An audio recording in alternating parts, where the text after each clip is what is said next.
Good evening everyone. My name is Richa Khatri and today I'll teach ray diagram by concave mirror. मैंने last video में आपको rules बताए थे for both the mirror concave and convex.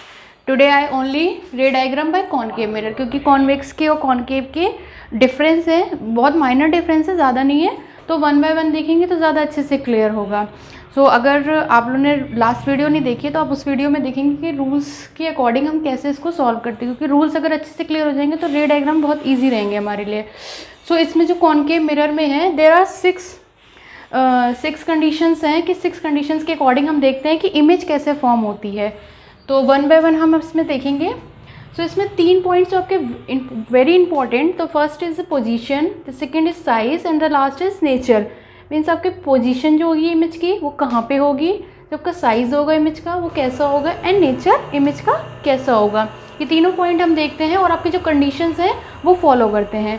तो there are first condition is when object at infinity. Means अगर object आपका infinity में है. सो हमने रे डायग्राम में वैसे ही देखा था कि हमने 3 पॉइंट देखे थे कि सेंटर ऑफ कर्वेचर, फोकस और pole. This is the principal axis.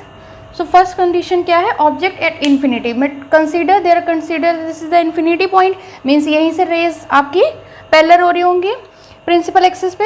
तो ये रेज हमने देखा प्रिंसिपल एक्सिस पे पैरेलल होती हैं. When strike the mirror then it reflected after reflection it will be pass through the focus. Means parallel axis से जो भी रेज आपकी प्रिंसिपल एक्सिस से जो भी रेज आपकी पैरेलल होती हैं वो कहाँ पे रिफ्लेक्ट होती हैं, फोकस पे. तो देखिए दिस ये यहाँ से पैरेलल होके फोकस पे जा रही है और इमेज कहाँ फॉर्म होगी आपकी, फोकस पे होगी. क्योंकि आपको मैंने वैसे ही बताया था if 2 rays must, this is the must, if 2 rays will meet then we can see the image या then we can obtain the image. Means आपकी एटलीस्ट 2 रेज आपकी मीट होनी चाहिए तभी आपकी जो इमेज होती है वो ऑब्टेन होती है. तो हमने देखा कि यहाँ पे ये जो रेज है सारी रेज फोकस में मिलेंगी. मीन्स आपकी इमेज जो होगी यहाँ पे बनेगी. सो इसकी पोजीशन क्या होगी इमेज की, एट एफ. देख ही रहे हो आपकी एफ पे है. और साइज कैसा होगा, पॉइंट साइज. मीन्स बहुत छोटी इमेज होगी, पॉइंट साइज की होगी. और नेचर कैसा होगा, real and inverted. Real means आपकी रियल इमेज होगी, इन्वर्टेड मीन्स उल्टी होगी. वैसे भी आप एक चीज़ इसमें याद रखना कि कॉन्केव मिरर जो होता है वो ऑलवेज आपकी रियल और इन्वर्टेड इमेज ही बनाता है. बस एक कंडीशन ऐसी होती है जिसमें वर्चुअल इरेक्ट होती है, वो हम देखेंगे क्या कंडीशन होती है.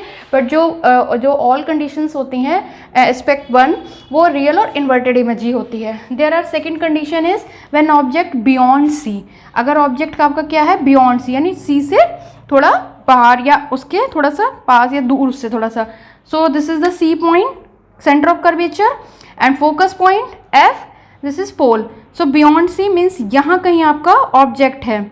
तो आपने देखा कि पैरेलल एक्सिस पे, प्रिंसिपल एक्सिस पे पैरेलल हो गई एक रे और रिफ्लेक्ट कहाँ होगी, फोकस पे. और सेकंड रे हमने कहाँ से पास कराई है, सेंटर ऑफ कर्वेचर से. द सेकंड रे will be pass through the centre of curvature. और आपने पढ़ा है रूल में कि जो सेंटर ऑफ कर्वेचर से रेज जाती है it will be pass through the same path. Means वो सेम पाथ से ही पास होती है. अगर सेंटर ऑफ कर्वेचर से आ रही है तो सेंटर ऑफ कर्वेचर से ही वापस जाती है. तो ये आपकी दोनों रे कहाँ पे मिल रही हैं, this point means between C and F. तो इसके बीच में आपकी इमेज कहीं ना कहीं बनेगी. तो इसकी पोजीशन क्या हो गई, between C and F. C और F के बीच में. नेचर कैसा हो गया, रियल और इन्वर्टेड. साइज कैसा है, स्मॉल, मतलब छोटी इमेज होगी, बहुत ज़्यादा बड़ी इमेज नहीं होगी. See the next condition. The third one is when object at C. आपको ऑब्जेक्ट कहाँ है, अब C पे. This is the C point, this is the F and pole.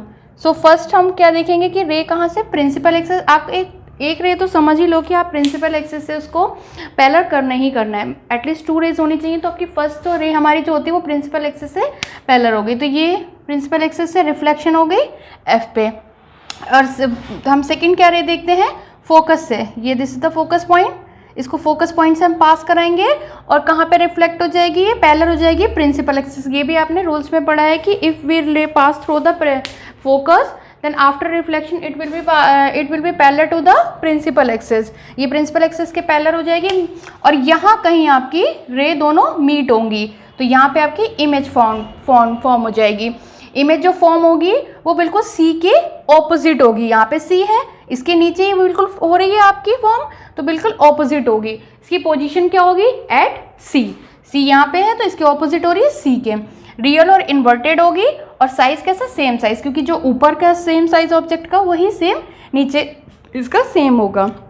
The fourth condition is when object between C and F. अगर object आपका C और F के बीच में है, ये आपका सी पॉइंट, ये एफ पॉइंट है आपका, ये आपका पोल हो गया आपके, means between C and F. This is so when rays pass through the principal axis after reflection it will be pass through the F. F से ये स्ट्राइक को, एफ से ये रिफ्लेक्ट हो जाएगी एंड द सेकेंड रे it will B pass through the center of curvature and after reflection it will be pass through the same path, means center of curvature से same path पे आ गई, reflection से f आ गई, यहाँ पे आपकी कहीं पे रे आपकी मीट होगी तो इमेज आपकी यहाँ पे फॉर्म होगी, ये आपकी इमेज फॉर्म होगी। मीन्स कहाँ पे? Beyond C. आपका सी सेंटर ऑफ कर्वेचर है तो इसके थोड़ा सा दूर हटके, तो बियॉन्ड सी। साइज कैसा? इन लार्ज, क्योंकि आपकी ये इमेज बैक साइड यानी इन्फिनिटी से जितनी आपके पोल से जितनी आपकी डिस्टेंस इंक्रीज होती जाएगी आपकी इमेज भी उतनी ही बढ़ती जाएगी। फोकस आपका पॉइंट ये है, फोकस से आप जितना दूर जाते जाओगे उतनी आपकी इमेज बढ़ती जाएगी, तो इन लार्ज इमेज होगी। नेचर कैसा होगा? रियल और इन्वर्टेड। जैसे कि मैंने बताया कि इसमें सारी रियल और इन्वर्टेड होती है, बस एक कंडीशन ऐसी होती है जिसमें आपकी वर्चुअल और इरेक्ट होगी। Now see the fifth condition. The fifth condition is when object at F. देखिए जब आपका ऑब्जेक्ट किस पे? एफ पे होगा। So one ray is pass parallel to the principal axis, principal axis से गई और रिफ्लेक्ट हो जाएगी फोकस पे, and the second ray will pass through the centre of curvature और will be pass through the same path after reflection. आपने देख लिया कि centre of curvature same path पे, तो ये दोनों रे कहीं इन्फिनिटी पे जाके मीट होगी। We don't know where, but हमने कंसिडर कर लिया कि इन्फिनिटी पे जाके मीट होगी तो वहाँ पे हमारी इमेज कहीं ना कहीं फॉर्म होगी। तो पोजीशन कैसी होगी उसकी? At infinity. नेचर कैसा होगा? रियल और इन्वर्टेड। और साइज कैसा होगा? हाईली इनलार्ज्ड, बहुत बड़ी इमेज बनेगी, क्योंकि हमें पता ही नहीं है इन्फिनिटी मतलब बहुत ज़्यादा इमेज जो होगी वो इनलार्ज्ड होगी। And the last condition is when object between P and F. आपकी किस पे? पी और एफ के बीच में, मीन्स पोल और फोकस के बीच में है, यहाँ पे आपकी होगी। So one rays pass will be parallel to the principal axis, after reflection it will be pass through the focus, focus से पास होगी। नेक्स्ट आपकी सेंटर ऑफ कर्वेचर, तो सेम पाथ पे हो जाएगी। आप देख रहे हैं कि इनकी जो डिस्टेंस है वो बहुत इंक्रीज होती जाएगी, वो बढ़ती जाएगी आपकी, और वो मीट नहीं हो पाएगी तो इमेज फॉर्म नहीं होगी, but it can't be possible. So हम क्या करेंगे? देख लेंगे कि इसमें जो है हम इमेज देखेंगे बिहाइंड द मिरर, मीन्स जो सेंटर ऑफ कर्वेचर से वाली रे और फोकस से हमने रे को दोनों को आगे को बढ़ा के मीट कर दिया यहाँ पे। सो यहाँ पे हमारी इमेज फॉर्म होगी। This image is virtual and erect. This is the last condition and this condition form the image virtual and erect. जो मैंने आपको बोला था कि एक कंडीशन ऐसी है जिसमें वर्चुअल इरेक्ट बनती है, but all the condition follow the real and inverted image.